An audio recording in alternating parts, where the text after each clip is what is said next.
யாரும்மா சூடு வச்சது? அழகான சூடு வச்சது யாரு? உண்மையா சொல்லு. யாருமா எதனால வச்ச? சொல்ற பேச்சு கேள. சொல் பேச்சு கேட்கவில்லை என கூறி பெற்ற தாயே குழந்தைகளை சித்திரவதை செய்தது பொன்னேரியில் நடந்திருக்கிறதா?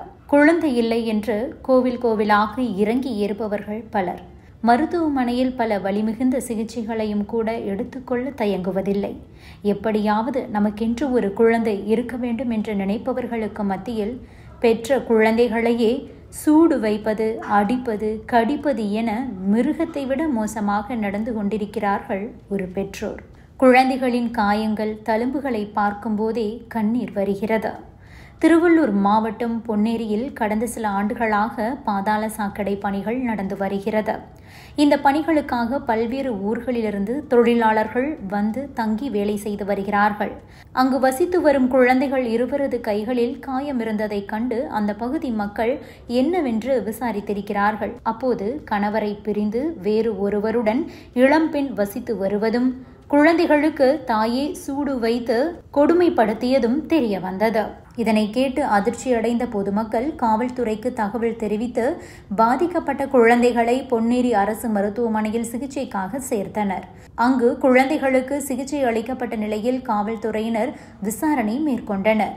இதில் கள்ளக்குறிச்சியைச் சேர்ந்த 18 வயது இளம்பெண் சத்யா என்பதும், இவருக்கு கடந்த சில ஆண்டுகளுக்கு முன்பு சிவா என்பவரோடு திருமணம் நடந்து 5 வயதில் பெண் குழந்தையும் 3 வயதில் ஆண் குழந்தை இருப்பதும் தெரியும். யாருமா சூடு வச்சது? அழகான சூடு வச்சது யாரு? உண்மையா சொல்லு. யாருமா எதனால வச்ச? சொல்ற பேச்சு கேள. பொண்ணுக்கு எத்தனை வயசு? சரி, நீ 4.5 வயசுன்ற. 4.5 வயசு குழந்தை எப்படி இருக்குன்னு எனக்கு தெரியும். பையனுக்கு 1.5 வயசு. பொண்ணுடைய டேட் ஆஃப் பர்த் என்ன? பாப்பாவுது நவம்பர் 26. எந்த வருஷம்? 2020. பையனுக்கு? தம்பிக்கு டிசம்பர். நீ தள்ளி போற. நீ வா. சரி, ஓகே. எதனால சூடு வச்சீங்க? சொல்ற பேச்சு கேட்கல. இந்த வயசுல அந்த குழந்தைங்க சொல்றதெல்லாம் வீடியோ சொல்றதெல்லாம் கேக்குது. அவன் டிஸ்டர்ப் பண்ணிட்டாங்க. என்னமா பேசுற நீ? பச்சை மண்ணுமா அது? அந்த குழந்தைங்க இந்த கையில சூடு பட்டு நீங்க அடிபட்டுன்னு நீங்க 2 பேர் உட்கார்ந்து. மேலும் கணவருடன் ஏற்பட்ட தகராறில் கணவரை பிரிந்து தற்போது வேறு ஒருவரை திருமணம் செய்து வாழ்ந்து வருவதும், தம்முடைய சொல் பேச்சு கேட்காததால் குழந்தைகளுக்கு கை கால்களில் சூடு வைத்ததாக போலீசார் விசாரணையில் சந்தியா கூறியிருக்கிறார். இதனையடுத்து சந்தியா, அவரது கணவர் அன்பரசன் ஆகிய இருவரையும் காவல் நிலையம் அழைத்து சென்று தீவிர விசாரணையை நடத்தியிருக்கிறார்கள். மேலும் இந்த சம்பவம் தொடர்பாக குழந்தைகள் பாதுகாப்பு அதிகாரிகளுக்கு தகவல் தெரிவித்து நடவடிக்கை எடுக்கப்படும் எனவும் காவல்துறை தரப்பில் தெரிவிக்கப்பட்டுள்ளது. தாயே குழந்தைகளுக்கு சூடு வைத்து கொடுமைப்படுத்திய சம்பவம் அந்த பகுதியில் பரபரப்பை ஏற்படுத்தியுள்ளது. ஆண்டி வீட்டுக்கு வந்துடுறியா? போலாம், ஆண்டி கூட வந்துடுறியா? மேல நின்னா சொன்ன ஆண்டி கிட்ட. ஆண்டி கிட்ட நீ சொன்னல அம்மா தானே அடிச்சாடணும். இது ஓகே.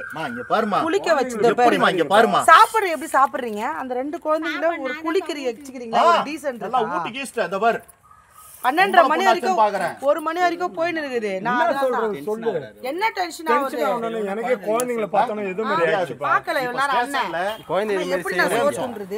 அந்த செய்யறது நான் சொல்றேன். சொன்னீங்க இருப்பா நீங்க எல்லாம் இருக்கீங்க எனக்கு. அப்ப இவன் எதுக்குமே அவன் துணிஞ்சிருப்பான். சரியா? ஆக்சுவலா இங்க ஒரு அடி, இங்க 6 இருக்கு. 6 2வது அப்புறம் பட்டு இருக்கு. இது என்னமா? இது எப்படி வந்தது? இது என்னன்னு எனக்கு தெரியல.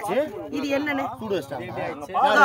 ஏய் இது சூடு வச்சிட்டாங்களா? யாருமா? யார் வச்சா? யாரு? அம்மாவா? இரு யார் நீ சொல்லு. நீங்க அமைதியா இருங்க. யாருமா? பார்க்காத. யார் வச்சா சொல்ல? தைரியமா சொல்லு. நீ சொன்னா இது சரியா போயிடும். ஹாஸ்பிடலுக்கு போலாம். நம்ம ஹாஸ்பிடல் போறோம். ஓகேவா? யார் வச்சா? ஏய் உண்மையை சொல்லு. யார் வச்சா? அது வலி எப்படி இந்த கடி வந்தது குழந்தைக்கு? பாலியல் குடிச்சிட்டு நாங்க எல்லா வகையில யோசிப்போம். சல வாய் தரடா. கழுத்துலயா? பாருங்க கடிச்சு எங்க பாருங்க. இது கடிச்சு பாருங்க. கடி. இது யாருமா கடிச்சா? தம்பி ஒன்னு வேணா. அவன் ஒன்னு வேணா. ஸ்டேஷன்ல வந்துட்டாங்கல சார். ஆனா கையில வரப்பறாங்க.